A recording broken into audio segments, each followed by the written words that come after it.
Adani Hindenburg मामले से जुड़ी खबर, जिस पर सुप्रीम कोर्ट का फैसला आना शुरू हो चुका है। और बड़ी खबर यह है कि सुप्रीम कोर्ट ने कहा है कि जांच ट्रांसफर करने की कोई जरूरत नहीं है। स्टॉक मार्केट से जुड़े नियम बनाना सेबी का काम है। सुप्रीम कोर्ट इसमें सीमित दखल दे सकता है। में सेबी की जो स्टेटस रिपोर्ट दी गई उसमें 22 इन्वेस्टिगेशंस कंप्लीट कर ली गई हैं, 2 आर पेंडिंग। तो 2 पर भी सुप्रीम कोर्ट ने 3 महीने का टाइम दिया है कि इनको कंप्लीट करें। तो सेबी द्वारा ऑलरेडी एसआईटी की गई है और वो अपनी इन्वेस्टिगेशन कर रही है, उसमें हस्तक्षेप का कोई अभी जो है ग्राउंड नहीं बनता। I'm joined by advocate विशाल तिवारी। आपने एक अधिवक्ता की बात सुनी, जो खबर हम बता रहे थे इसी को उन्होंने और विस्तृत तरीके से समझाया। सुप्रीम कोर्ट ने स्पष्ट कर दिया है कि सेबी की इन्वेस्टिगेशन में जो एसआईटी बनाकर की जा रही है उसमें दखल का कोई मतलब नहीं है। अंकित गुप्ता हमारे सहयोगी हमारे साथ जुड़े हुए। अंकित, बड़ी राहत अडानी ग्रुप के लिए। निश्चित रूप से नवंबर से फैसला रिजर्व था, आज जब दिया गया तो इसमें कहा गया कि सेबी की जांच ठीक दिशा में है। इस पर उंगली उठाना या इसको रोकना या इसको डिस्टर्ब करना कहीं से उचित नहीं है, क्योंकि एक अखबार ऐसा कह रहा है। इसलिए अंकित, इसके ढेर सारे मायने हैं। इसके फाइनेंशियल मतलब है और इसके राजनीतिक मतलब भी है, लेकिन अब तक जो फैसला आया है उसके की पॉइंट्स आप हमारे दर्शकों के सामने रखें। कॉन्स्टिट्यूट की जाकर उसने अपनी 2 महीने में रिपोर्ट दी और साथ ही में भविष्य को लेकर इस तरह की स्थिति से निपटने के लिए हमारा रेगुलेटरी मैकेनिज्म सक्षम है कि नहीं, या और क्या उसमें होना चाहिए जो कि उसको स्ट्रेंथन करे, इसको लेकर भी सुझाव दिए। और उन सुझावों पर भी सुप्रीम कोर्ट ने पॉजिटिव डायरेक्शन दिए हैं कि इनको कंसिडर किया जाए और जो भी उचित कदम है वह सरकार द्वारा लिए जाएं। लेकिन सर, जो आपकी एसआईटी बनाने की मांग थी उसे एसआईटी बनाने की मांग हमारी याचिका में नहीं थी, अन्य किसी याचिका में होगी, तो उससे हमारा कोई संबंध नहीं है। एसआईटी अपने आप सेबी द्वारा बनाई गई थी और वो उस पर इन्वेस्टिगेशन कर रही है। सर, एक बहुत महत्वपूर्ण बात सुप्रीम कोर्ट ने ये कही है कि जो भी थर्ड पार्टी इन्वेस्टिगेशन होगी उसे बिना वेरिफिकेशन के एज ए प्रूफ ट्रीट नहीं किया जा सकता। बिल्कुल, देखिए ये तो सीधा लॉ का प्रिंसिपल है कि थर्ड पार्टीज इन्वेस्टिगेशंस हैं या कोई न्यूज़पेपर रीडिंग है, न्यूज़पेपर्स पब्लिकेशंस हैं, जब तक कोई एविडेंस, क्रेडिबल एविडेंस ऐसी ना हो तो उन पर रिलाई नहीं किया जा सकता। सर, सुप्रीम कोर्ट ने ये भी कहा है कि अभी सेबी की जांच में या कोई निर्देश देने का अभी कोई ज़रूरत नहीं है, क्योंकि वो अपने आप में सक्षम एक संस्थान है जो जांच कर रही है। देखिए, सेबी द्वारा ऑलरेडी एसआईटी गठित कर दी गई थी और हाल ही में सेबी की जो स्टेटस रिपोर्ट दी गई उसमें 22 इन्वेस्टिगेशंस कंप्लीट कर ली गई हैं, 2 आर पेंडिंग। तो 2 पर भी सुप्रीम कोर्ट ने 3 महीने का टाइम दिया है कि इनको कंप्लीट करें। तो सेबी द्वारा ऑलरेडी एसआईटी की गई है और वो अपनी इन्वेस्टिगेशन कर रही है, उसमें हस्तक्षेप का कोई अभी जो है ग्राउंड नहीं बनता। I'm joined by advocate Vishal Tiwari. Vishal Tiwari, supreme court के अधिवक्ता कह रहे हैं कि सुप्रीम कोर्ट ने स्पष्ट किया है कि सेबी की इन्वेस्टिगेशन में दखल देने का कोई मतलब नहीं है। निपुण सहगल हमारे सहयोगी भी हमारे साथ जुड़ चुके हैं। निपुण, सबसे पहले बताइए कि क्या पूरा फैसला आ गया है तो आपके पास क्या सूचना है?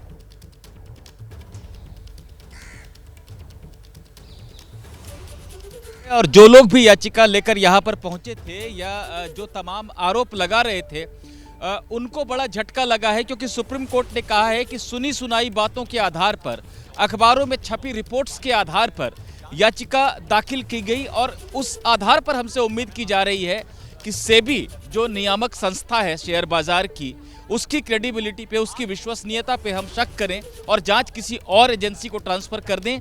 हमें इसकी ज़रूरत नहीं लगती है कि हम सेबी की विश्वसनीयता पे शक करें। 24 में से 22 मामलों की जांच सेबी ने पूरी कर ली है और उसके आधार पर जो भी कार्रवाई करनी है वो सेबी खुद करेगा। 2 मामले जो बचे हैं जिनके लिए विदेशों से मदद मांगी गई है, जहां से इनपुट्स आने हैं, उन्हें भी 3 महीने में पूरा कर लिया जाए। तो सुप्रीम कोर्ट ने साफ तौर पर कह दिया है कि जितने भी आरोप याचिकाकर्ताओं ने लगाए वो ठोस आधार पर नहीं थे, सिर्फ मीडिया रिपोर्ट्स के आधार पर लगाए गए। यहाँ मैं ध्यान दिलाना चाहूँगा कि सॉलिसिटर जनरल तुषार मेहता जो सेबी के लिए पेश हुए थे सुनवाई के दौरान, उन्होंने याचिकाकर्ता पक्ष के वकील प्रशांत भूषण पर सुनवाई के दौरान आरोप लगाया था कि सेबी को जांच में और सरकार को जांच में पता चला है कि जो अंतर्राष्ट्रीय रिपोर्ट्स छपती हैं, जिनके आधार पर भारत में आरोप लगाए जाते हैं, जिन्हें दिखाकर ये रिपोर्ट्स भारत से ही भेजी जाती हैं, तो इनडायरेक्टली यही कहा गया था कि याचिकाकर्ता पहले बाहर भेजकर रिपोर्ट छपवा रहे हैं और उन्हीं रिपोर्ट्स के आधार पर सुप्रीम कोर्ट में याचिका दाखिल कर रहे हैं। कहीं ना कहीं सुप्रीम कोर्ट ने इस बात को नोटिस में लिया है और कहा है कि ऐसी छपी छपाई या सुनी सुनाई बातों के आधार पर हम जांच को ट्रांसफर नहीं करेंगे, न एसआईटी का गठन होगा, न जांच सीबीआई को सौंपी जाएगी। सेबी ने अपना काम किया है और सेबी ही आगे अपना काम करेगी। तो अडानी समूह के लिए बहुत बड़ी राहत की खबर आज सुप्रीम कोर्ट से आई। बिल्कुल निपुण, ये कहीं ना कहीं एक तरीके से ये देखा जा रहा था कि राजनीति से भी प्रेरित है, इस पर राजनीति भी करने की काफी कोशिश की गई, लेकिन ये कह सकते हैं कि जनवरी महीने का ये सबसे बड़ी राहत के तौर पर देखिए या न्यू ईयर का गिफ्ट भी अडानी के लिए देख सकते हैं। दो जो मामले हैं उसके लिए 3 महीने का वक्त भी सुप्रीम कोर्ट की तरफ से दिया गया है जांच एजेंसी को। बिल्कुल 3 महीने का समय दिया गया है, क्योंकि 2 मामले ऐसे हैं जिनकी जांच पेंडिंग रह गई थी, जिसमें विदेश से इनपुट आने हैं। सेबी ने सुप्रीम कोर्ट को बताया था कि ये बात हमारे हाथ में नहीं है, विदेशों से जब हमें इनपुट मिलेगा तभी हम उसको पूरा कर पाएंगे, लेकिन सुप्रीम कोर्ट ने कहा आपको पर्याप्त समय दिया जा चुका है, इसे भी आप 3 महीने में पूरा कर दें। निपुण, इसमें एक्सपर्ट कमेटी के सुझावों की बात भी है कि एक्सपर्ट कमेटी के जो सुझाव हैं उनको लिया जाए, उनको स्वीकार किया जाए। वो एक्सपर्ट कमेटी के सुझाव क्या हैं और किस तरीके से उसको लेने की बात कही गई है?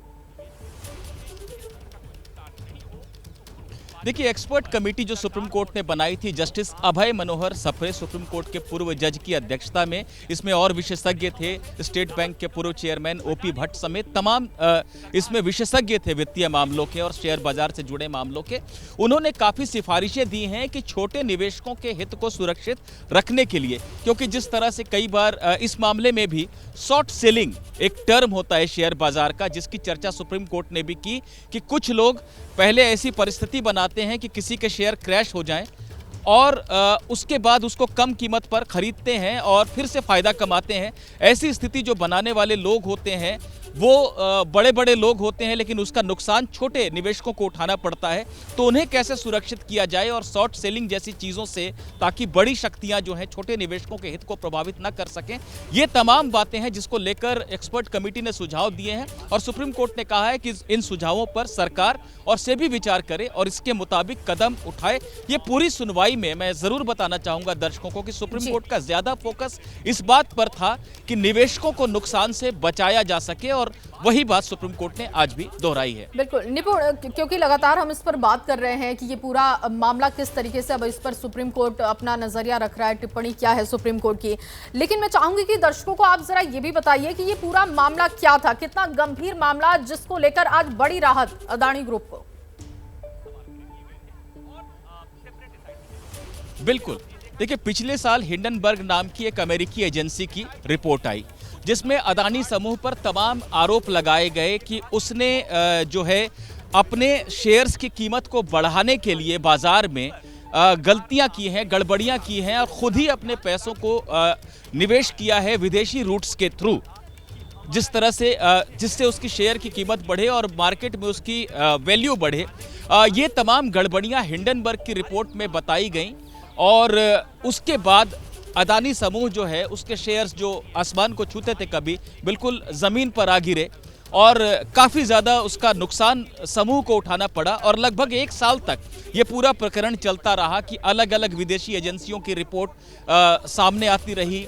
जब भी मामला ठंडा पड़ने लगा, जब भी सेबी ने कहा कि नहीं, जांच में अभी तक कुछ असंतोषजनक नहीं मिला है हमें, तब कोई नई रिपोर्ट आई और फिर से शेयर की कीमतें गिरी। तो ये परिस्थिति करीब 1 साल से अधिक रही है। अब जाकर सुप्रीम कोर्ट ने इस पर विराम लगा दिया है और कहा है कि सेबी ने जो जांच की है उसमें कुछ ऐसा असंतोषजनक मिला नहीं है। पिछली जनवरी में निपुण ये रिपोर्ट आई थी और तभी से खलबली मची हुई थी और आज सुप्रीम कोर्ट के फैसले के बाद अभी उम्मीद की जा सकती है कि राहत है अदानी ग्रुप को और शेयर मार्केट को भी एक तरीके से देखा जाए तो।